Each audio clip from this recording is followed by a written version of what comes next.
Hello, I'm Rob Reynolds in Washington. Here are the main stories brought to you by Al Jazeera. U.S. President Barack Obama has been awarded the Nobel Peace Prize.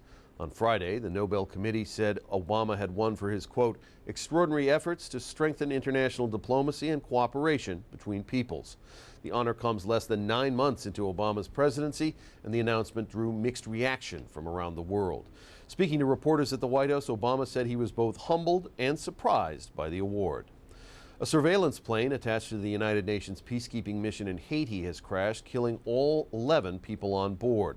The airplane went down near Haiti's border with the Dominican Republic. The victims were military personnel from Jordan and Uruguay. Rescue teams have been sent to the area on foot because it is a rugged, roadless area. Violence has flared Friday in the volatile Russian region of Chechnya. Conflicting reports from the area say 1 or 2 blasts killed a police officer and injured up to a dozen more people. A suicide bomber also struck near a crowded outdoor market in the Pakistani city of Peshawar on Friday. At least 49 people were killed and more than 100 others were wounded in that attack. The bombing was the deadliest in the country in 6 months. Pakistani officials now say they'll launch a new offensive against Taliban fighters along the Afghan border. Al Jazeera has learned that Israeli authorities have lifted the siege on the Al-Aqsa Mosque and are reopening the gates leading to it. Earlier on Friday, there were scattered clashes between Palestinian protesters and Israeli police in Jerusalem.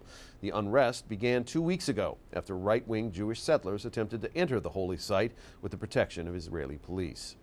The U.S. Space Agency, NASA, has deliberately crashed 2 spacecraft into the moon in a search for hidden ice.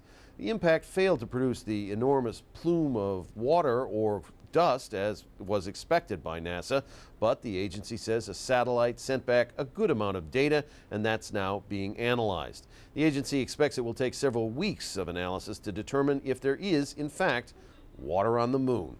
And those are the top stories on Al Jazeera. Don't forget, you can keep up to date with all the news on aljazeera.net/English.